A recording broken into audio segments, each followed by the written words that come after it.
എത്രയാ? 10 രൂപ. 10 രൂപ? നീ വണ്ടിയുടെ അവിടെ 5 കിട്ടും. 5 രൂപ കൂടുതൽ തരുന്നതിലല്ല, കുട്ടികളായാലും ഇങ്ങനെ പറ്റിക്കാൻ പാടില്ല.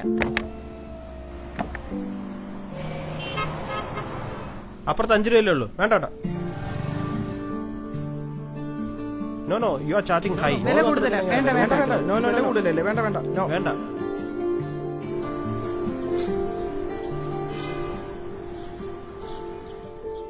पानी लेके आ गया साहब. हाँ ठीक है.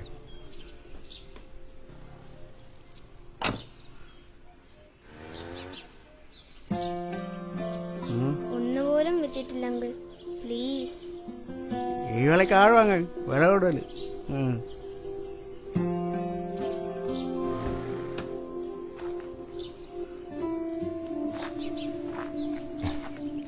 സ്കൂളില്ലേ മോക്ക്? ഇന്ന് അവധിയാ.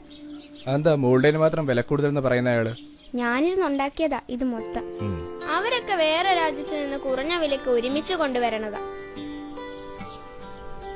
ആരും ഇവിടെ ഉണ്ടാക്കാൻ മെനക്കെടാത്തത് കാരണം ഇത് ചെയ്തെടുക്കാനുള്ള സാധനങ്ങൾക്കും വിലയുണ്ട്. അതെന്താ പിന്നെ മോൾ അവരെ പോലെ പുറത്തുനിന്ന് സാധനങ്ങൾ എടുത്ത് വിൽക്കാത്തെ? എനിക്കൊരു കൂട്ടുകാരിയുണ്ട്, അവളുടെ അച്ഛൻ മരിച്ചുപോയതാ. എന്റെ അച്ഛൻ മരിച്ചതല്ലോ, കാൽവാനി വെച്ചവര് കൊന്നതല്ലേ. എന്നാലും എനിക്കെന്റെ അച്ഛനെ ഓർത്ത് അഭിമാനം മാത്രമേ ഉള്ളൂ. അച്ഛനെ കൊണ്ടുവന്ന പട്ടാളത്തിലെ മാമന്മാര് പറഞ്ഞല്ലോ, അച്ഛൻ കൊറേ ഫൈറ്റ് ചെയ്തിട്ടാണ് മരിച്ചതെന്ന്. അവരെ നമ്മുടെ നാട്ടിലേക്ക് കയറാൻ വിട്ടില്ലാന്ന്. പക്ഷെ എനിക്ക് ശരിക്കും സങ്കടമായത് എന്തെന്ന് വെച്ചാൽ, എല്ലാവരും പറയുന്നല്ലോ നമ്മളെ കൊല്ലാനുള്ള കാശ് നമ്മൾ തന്നെ അവർക്ക് കൊടുക്കണമെന്ന്.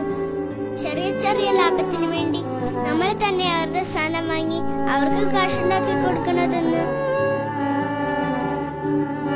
അവർക്കെങ്ങനെയാ സാർ ഇത്ര വില കുറച്ചുണ്ടാക്കാൻ പറ്റുന്നത്? നമ്മൾ എന്താ അങ്ങനെ ചെയ്യാത്തത്? മോളെ, വി ആർ ഇൻ ഡെമോക്രസി. നമുക്ക് മനുഷ്യനെ അടിമകളെ പോലെ 12-14 മണിക്കൂർ പണിയെടുപ്പിച്ച് ചീപ്പ് വിലയ്ക്ക് സാധനം ഇറക്കി ലോക മാർക്കറ്റ് പിടിച്ചെടുക്കാൻ പറ്റില്ല. അതിന് നമ്മൾ ഓരോരുത്തരും സ്വയം വിചാരിക്കണം. പക്ഷേ മോളെപ്പോലുള്ള കുട്ടികൾ വളർന്നു വരുമ്പോൾ നമുക്ക് ഈ ലോകത്ത് എന്തും ചെയ്യാൻ സാധിക്കും. കാരണം ഇപ്പൊ മോള് ചിന്തിച്ചതുപോലെ നമ്മൾ 136 കോടി ജനങ്ങൾ ഒരുമിച്ച് നിന്ന് ചിന്തിച്ചാൽ, ഓരോരുത്തരും വേണ്ടാന്ന് വെച്ചാൽ, ഓരോരുത്തരും പ്രയത്നിച്ചാൽ ലോകത്തെ ഏത് കൊല കൊമ്പനെയും നമുക്ക് മുട്ടുകുത്തിക്കാം.